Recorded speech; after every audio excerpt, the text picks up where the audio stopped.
മമ്മൂട്ടിക്കെതിരായ ആരോപണങ്ങൾ വീണ്ടും ശക്തമായി തന്നെ ഉന്നയിക്കുകയാണ് നിർമ്മാതാവ് സാന്ദ്ര തോമസ്. തന്റെ പ്രശ്നങ്ങൾ മോഹൻലാലിനോടും മമ്മൂട്ടിയോടും പറഞ്ഞിരുന്നുവെങ്കിലും മമ്മൂട്ടി ഭീഷണി കലർന്ന സ്വരത്തിലാണ് തന്നോട് സംസാരിച്ചതെന്നാണ് സാന്ദ്ര തോമസ് ഇന്ന് വെളിപ്പെടുത്തിയിരിക്കുന്നത്. പ്രശ്നങ്ങളുണ്ടായപ്പോൾ മോഹൻലാലും മമ്മൂട്ടിയും എന്നെ വിളിച്ചിരുന്നു. എൻ്റെ പ്രശ്നങ്ങൾ അവരോട് പറഞ്ഞു. അതിനകത്ത് ഞാൻ വെള്ളം കലർത്തിയിട്ടില്ല. ഞാൻ മാനസികമായി വിഷമിച്ചിരുന്ന സമയത്താണ് അവർ വിളിച്ചത്. എന്നാൽ മമ്മൂട്ടി അന്ന് ഭീഷണി സ്വരത്തിലാണ് സംസാരിച്ചത്. അതെനിക്ക് വളരെ വിഷമമുണ്ടാക്കി. ന്യൂസ് 18 കേരളയ്ക്ക് നൽകിയ പ്രത്യേക അഭിമുഖത്തിൽ സാന്ദ്ര തോമസ് പറഞ്ഞു. ഇതിനിടയിലാണ് സാന്ദ്ര തോമസിനെ പരിഹസിച്ചുകൊണ്ട് സംവിധായകൻ ശാന്തിവിള ദിനേശ് രംഗത്ത് വന്നിരിക്കുന്നത്. സാന്ദ്ര തോമസിന്റെ പേര് നേരിട്ട് പരാമർശിക്കാതെ സർക്കാസ രൂപത്തിലാണ് ശാന്തിവിള ദിനേശിന്റെ വിമർശനം. തന്റെ സ്വന്തം യൂട്യൂബ് ചാനലായ ലൈറ്റ്സ് ക്യാമറ ആക്ഷനിലൂടെ സംസാരിക്കുകയായിരുന്നു അദ്ദേഹം. 2 ദിവസമായിട്ട് എനിക്ക് ഉറക്കം വരുന്നില്ല. കാരണം നമ്മുടെ മെഗാസ്റ്റാറായ മമ്മൂക്കയുടെ ഇനിയുള്ള ജീവിതം കഷ്ടമാകാൻ സാധ്യതയുണ്ട്. കാരണം ഇപ്പോൾ പടമൊന്നുമില്ലല്ലോ, കൂടെ അസുഖവും പിടിച്ചു.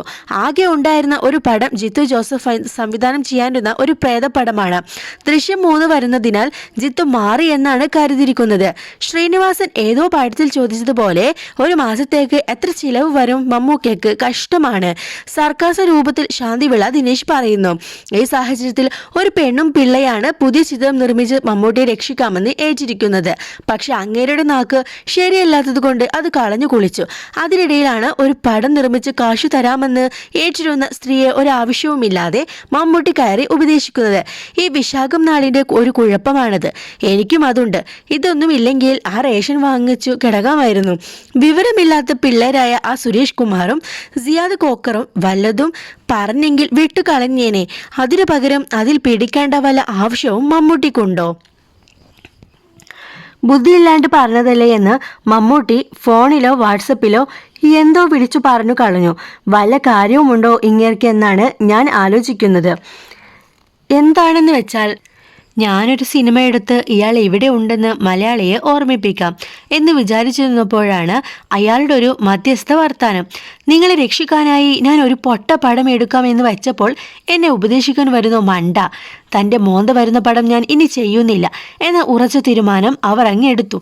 ഇതോടെ മമ്മൂട്ടിയുടെ ഓഫീസ് പൂട്ടി. ഇനിയിപ്പോൾ എന്ത് ചെയ്യും? റേഷൻ വാങ്ങിക്കണം, കാറിന് ഡീസൽ അടിക്കണം, ശാന്തിവിള പറയുന്നു. എടുക്കാത്ത പടത്തിന് ചിലവായെന്ന് പറഞ്ഞ് ലക്ഷങ്ങൾ അടിച്ചു മാറ്റുന്ന കക്ഷിയാണ് എൻ്റെ ഈ പടം പ്രൊഡ്യൂസ് ചെയ്യാമെന്ന് വിചാരിച്ചിരുന്നത് എന്ന് മമ്മൂട്ടിക്ക് അറിയാമോ എന്ന് എനിക്കറിയില്ല. അല്ലെങ്കിൽ മമ്മൂട്ടി എവിടെയെങ്കിലും വെച്ച് കാണുമ്പോൾ അയ്യർ ഗ്രേറ്റ് എടുത്ത ഭദ്രൻ ചേട്ടനോട് ചോദിച്ചു നോക്കണം. അങ്ങനെയുള്ള വീരശൂര പരാക്രമികളെ വരച്ച വരയിൽ നിർത്തി ലക്ഷങ്ങൾ അടിച്ചിട്ടുള്ള കക്ഷിയോടാണ് മമ്മൂട്ടിയുടെ ഈ കളി. ഇനിയുള്ള ഓരോ ദിവസവും സൂക്ഷിച്ചോ. മമ്മൂട്ടിയെ ഉപേക്ഷിച്ചെന്ന് കരുതി ഇവിടം വിട്ട് പോകാനൊന്നും പോകുന്നില്ല ഈ നിർമ്മാണ സിംഹം. വേറൊരുത്തൻ ഉണ്ടല്ലോ ഇവിടെ, ഇതുപോലെ തന്നെ പടമൊന്നുമില്ലാത്ത ഒരുത്തൻ, മോഹൻലാൽ. അയാൾക്കൊരു ജീവിതം കൊടുക്കുമായിരിക്കും. മമ്മൂക്കിത് എതിരെ ഇങ്ങനെ തന്നെ കളിക്കണം. ഞാൻ എന്നോട് ഇങ്ങനെ കാണിച്ചാൽ തൻ്റെ എതിരാളിയായ മോഹൻലാലിനെ വെച്ച് ചെയ്യും. ഇനിയിപ്പോൾ മോഹൻലാൽ വല്ല വാചകം അടിക്കുകയോ അല്ലെങ്കിൽ ഇച്ചാക്കോ കൊടുക്കാതിരുന്ന പടമല്ലേ, അത് ഞാൻ ചെയ്യുന്നില്ല എന്ന് പറഞ്ഞ് ഈ നിർമ്മാതാവ് സുരേഷ് ഗോപിയെ വെച്ച് ചെയ്യും. അങ്ങനെ മാറ്റി മാറ്റി മലയാള സിനിമയെ ഏതാണ്ട് മുഴുവൻ ഒതുക്കുമെന്നാണ് എനിക്ക് തോന്നുന്നത്. കളി ആരോടാ മോനെ എന്നാണ് ചോദിക്കേണ്ടത്. ആളും തരും കണ്ട് കളിക്കേണ്ടായിരുന്നു മമ്മൂക്ക. വെറുതെ വീട്ടിലിരിക്കുമ്പോൾ ആ ഫോൺ എടുത്ത് വിളിക്കാൻ നിൽക്കരുതായിരുന്നു മമ്മൂക്ക എന്ന് മാത്രമേ എനിക്ക് പറയാനുള്ളൂവെന്നും ശാന്തിവിള ദിനേശ് കൂട്ടിച്ചേർത്തു.